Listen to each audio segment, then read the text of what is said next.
एक ज़माने में ऊंचे दरख्तों और घूमती हुई पहाड़ों के दरमियान बसे एक पुराने छोटे गांव में लिटिल रेड राइडिंग हुड नामी एक प्यारी सी लड़की रहती थी। इसको इस नाम से इसलिए बुलाया जाता था क्योंकि वो हमेशा एक चमकदार सुर्ख चादर पहनती थी जो इसकी दादी जान ने इसके लिए बनाई थी।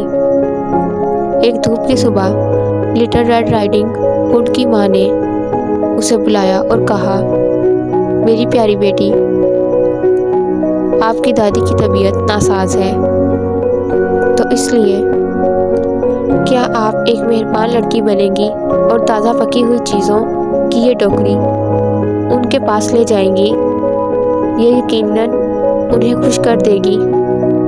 लिटिल रेड राइडिंग हुड ने खुशी से राज़ी होकर रोटी, मक्खन और शहद से भरी टोकरी ले ली और खुशगवार धुन में गुनगुनाती हुई जंगल के रास्ते पर चल पड़ी। जब वो जंगल में टहल रही थी तो उसका सामना एक दोस्ताना खरगोश, एक चहचहाते परिंदे और एक चंचल गिलहरी से हुआ।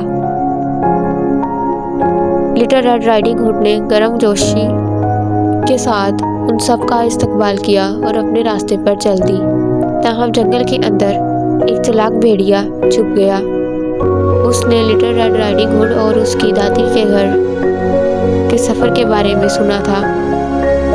भेड़िए ने अपने भूखे पेट के साथ मासूम बच्ची को बहकाने का मंसूबा बनाया।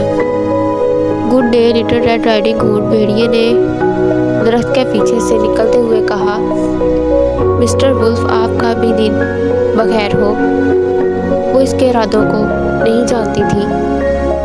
उसने उसके इरादों से बेखबर जवाब दिया, इतनी खुशनुमा टोकरी लेकर कहाँ जा रही हो?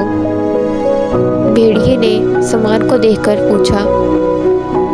मैं अपनी दादी से मिलने जा रही हूँ, उनकी तबीयत ठीक नहीं है। मैं उनके लिए कुछ खाना लेके जा रही हूँ।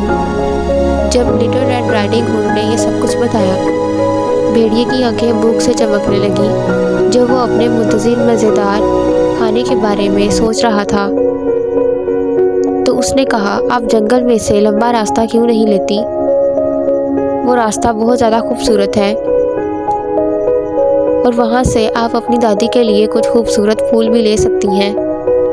लिटिल रेड राइडिंग हुड ने भेड़िए की तजवीज़ को सोचा और लंबा रास्ता इख्तियार करने पर रज़ामंद हो गई।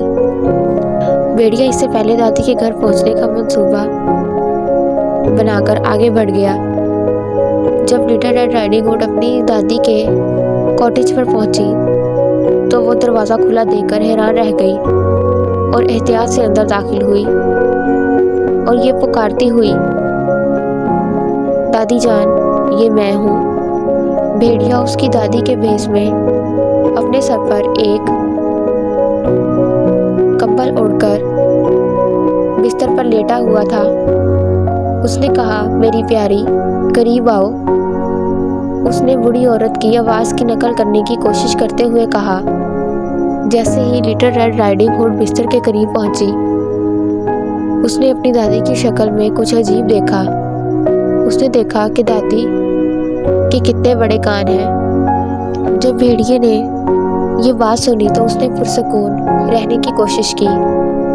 इतने में लिटिल रेड राइडिंग हुड ने कहा कि दादी, आपकी आंखें कितनी बड़ी हैं। इसी तरह उसका शक बढ़ता गया। मेरी प्यारी, आपके साथ मिलना बेहतर है। जैसे जैसे लिटिल राइडिंग हुड सवार करती जा रही थी, भेड़िए की भूख बढ़ती जा रही थी। आखिरकार लिटिल रेड राइडिंग हुड ने देखा कि भेड़िए के तेज दांत मध्यम रोशनी में चमक रहे हैं। खतरे को भांपते हुए उसने चीख मारी और कॉटेज से इतनी तेजी से बाहर भागी जितनी उसकी टांगें उसका साथ दे सकती थी। उसी वक्त एक लकड़ी वाला जो करीब ही लकड़ियां काट रहा था उसकी मदद को पहुंचा।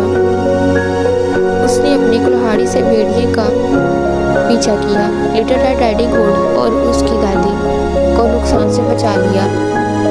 इस दिन से लिटिल रेड राइडिंग हुड ने मोहतात रहना सीख लिया और कभी भी अजनबियों पर भरोसा ना करना सीख लिया। और ख़ास तौर पर वो लोग जिनके दांत तेज़ हैं और उनकी आंखों में भूख है, और जब भी वो जंगल में दाखिल होती उसी रास्ते पर रहती